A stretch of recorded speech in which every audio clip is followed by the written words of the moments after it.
You are here watching Good Things TV. This is the space where you can check in with all of your favorite artists who are going to be out here in Australia for the Good Things Festival this summer. My name is Josephina Formoli, and I am, again, just blessed and honored to be able to be spending some time chopping it up with some of my favorite artists who are going to be out here. And joining me tonight, Rou Reynolds, Enter Shikari, my dude. It's so good to see that you guys are coming back. Yeah, we are so excited. It feels like weren't even, it hasn't even been that long I since we were know. doing our shows. But yeah, anything to play good things again. Like when we did that in 2019, it was just mad. Like the energy was something else. So yeah, we're thoroughly Yeah. excited. Yeah, I was trying to just cast my mind back a little bit, and I had that same moment too. I'm like, it wasn't that long ago. Surely it wasn't that long ago, because the one image I Mm. have is like just sweating in Brisbane with you guys. It was so freaking hot at the end of that tour. Um but yeah, my God, it was, I guess it was that long ago now. So it's well, it's been well overdue. So we're stoked to have you back. Yeah, yeah. No, we can't wait. It'll be fun. And look, you guys are coming back through obviously with the new record, A Kiss for the Whole World, album number 7. It's, a number 1 charting record. Like, so much has happened for you guys since we've last seen you. I guess more importantly, you guys have been able to take this album on the road, which is such a treat because it's such an expansive record that I feel like has been tailor made for that live experience. Just to begin with, like, how has it been to sort of begin to realize this music live and to be able to flesh it out in a way where there's no, well, I guess there's less of a pressure to be like, okay, well, we've got to get this batch of touring done quickly because we don't know when we're going to be able to tour again. Like, what's it been like to live with this Oh album yeah. live? I mean, playing like any new music is always such a joy. Yeah, It something about the having the songs properly realized, like experiencing the way they're meant to be experienced.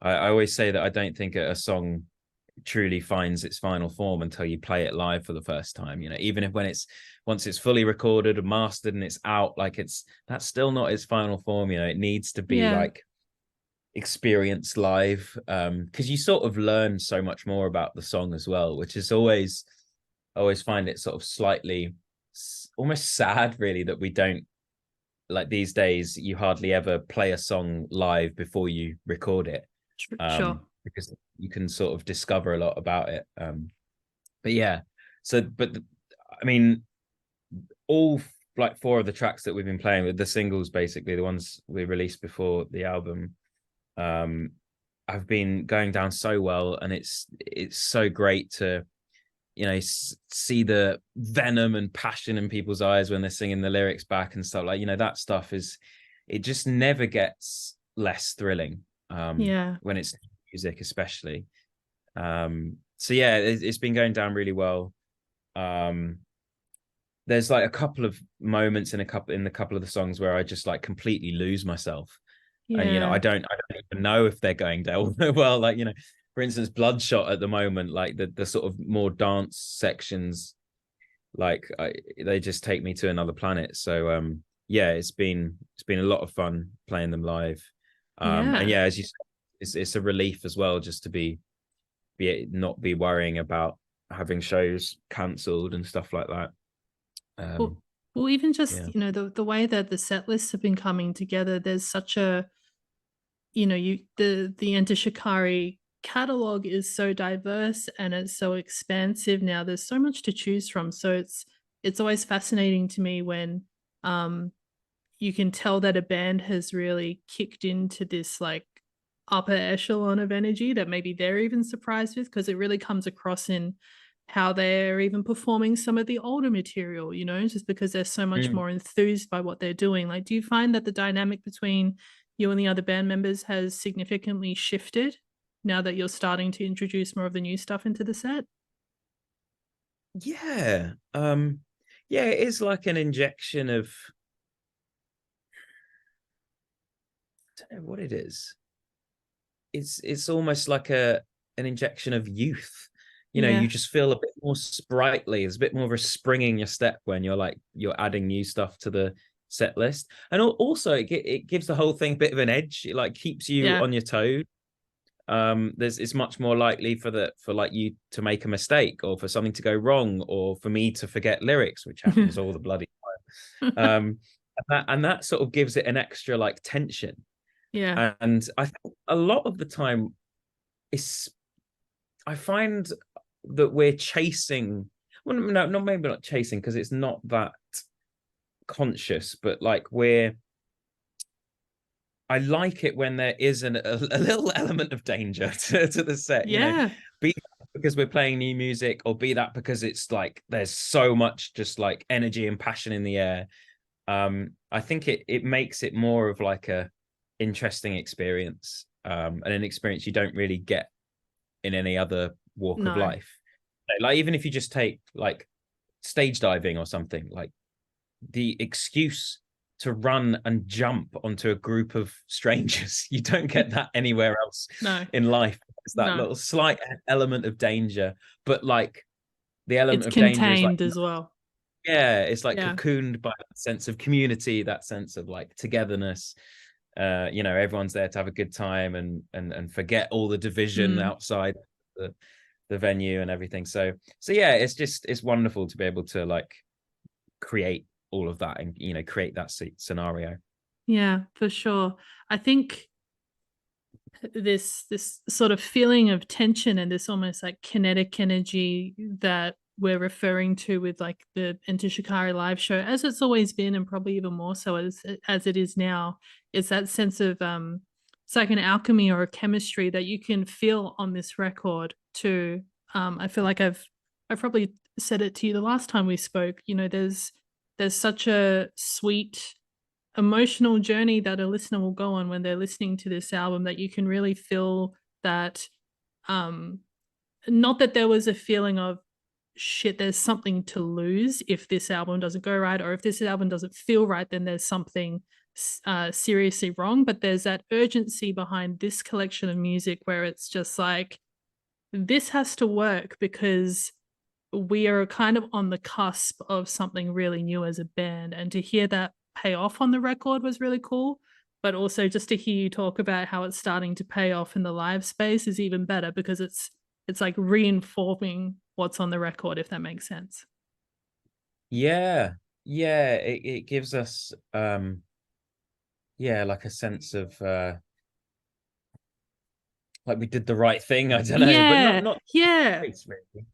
Um, because It's we can almost, only do what we're enthused and compelled to do. yeah.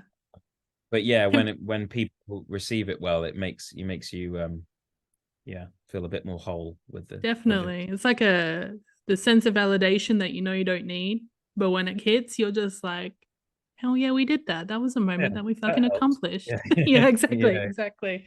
Well, look, I know that between now and Good Things, you guys have got a whole stack of touring coming up. I think you guys are hitting the road through Europe throughout most Mm. of October and November. I think you're going to be in Europe pretty much up until you guys come out to see us.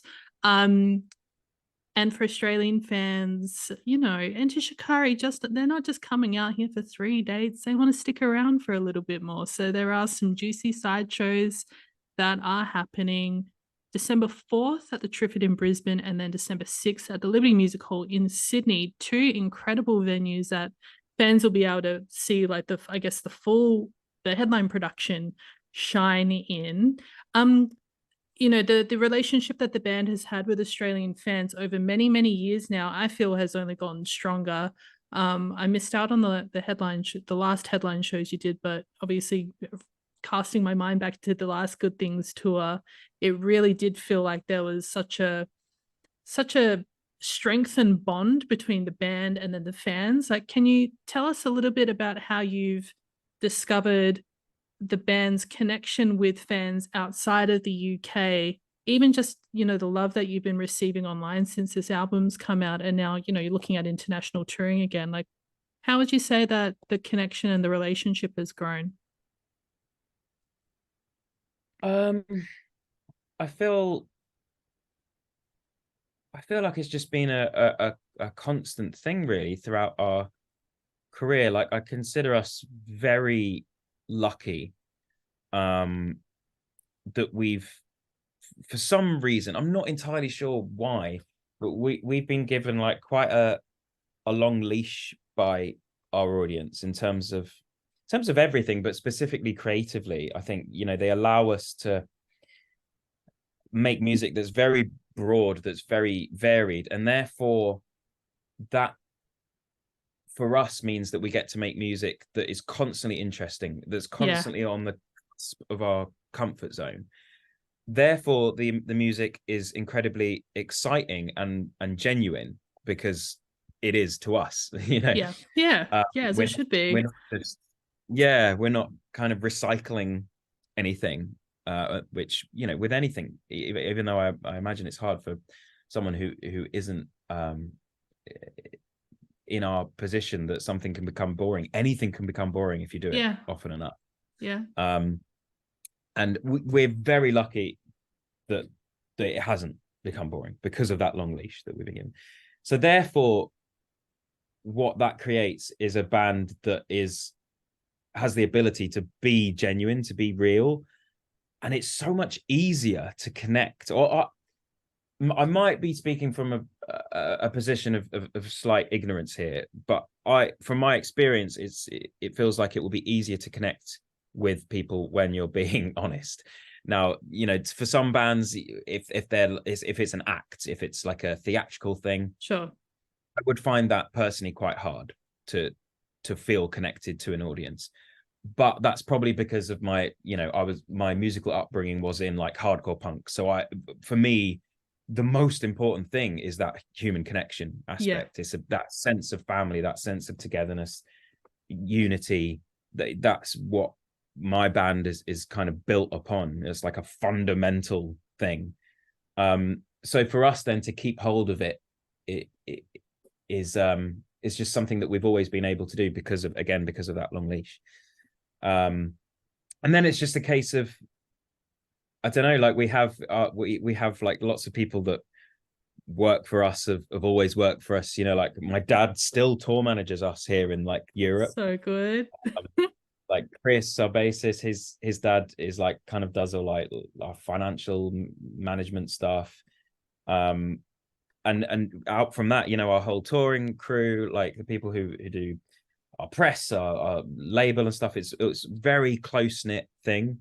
And so, you know, having that just enables us to not get above ourselves. You know, my dad, Yeah, for instance, he's like the most punk person he's way more punk than me. And like anytime we get to, you know, ideas above our station or our ego starts to get a play, he'll slap us right back yeah, down to yeah, that. So therefore the allure, the capitalistic allure of you know, easing into the state of mind where you can think of yourself as like music is a commodity. I'm here to sure. get famous. I'm here for success, for money. That stuff hasn't captured us. Yeah, And that stuff can capture anyone, even the most totally. hardened anarchist, you know, we've seen Yeah, being corrupted by capitalism. So for us, I feel very lucky that the main thing has always been human connection. And if that ever changes, we won't be Enter Shikari. no, no. So I guess like at the end of the day, the moral of the story is keep your dads around, keep them close, because they're gonna keep it Yeah, 100. They're yeah, gonna keep it 100. No, but yeah. it's I do agree with you. I feel like that sense of human connection and that sense of like continued dedication to not just the fans, but just to the human approach to music and the way that the human listening experience has to be integral to even how music is made, how it's consumed, how it's delivered. That is something that's never wavered with Enter Shikari. It's why people have followed you from the beginning, but it's why, as we've seen, so many more people have gotten on board with this album. It's such a great gateway record to the rest of the catalog. And now, as we're seeing it play out live, there's that, like we were saying, this rejuvenated wave of love for you guys that's coming through really, really beautifully. And we can't wait to be on that little wave at the end of the year. It's gonna Hell be cool, yeah. man. It's gonna be fucking sick. And also you'll be like ditching the winter in Europe. So like Yes, it's gonna be nice. Nice to it's get away. it's gonna The be so overcast. good. That's it. Yeah. That's it. Well, look, as we mentioned, Enter Shikari, they're going to be on the Good Things Festival tour at the end of the year, but spend some summertime with them on headline stages at their official side shows in Brisbane and Sydney, Monday, December 4th at the Triffid, Wednesday, December 6th at the Liberty Music Hall. Rou, thank you so much for checking in with us again, homie. We can't wait to see you out here, and it'll be weeks, let's be honest. It's the rate this year is going, Yeah, it's going to no, be here. before we know it. Yeah, no, can't Mhm. wait. Have me. Big love. Awesome, awesome.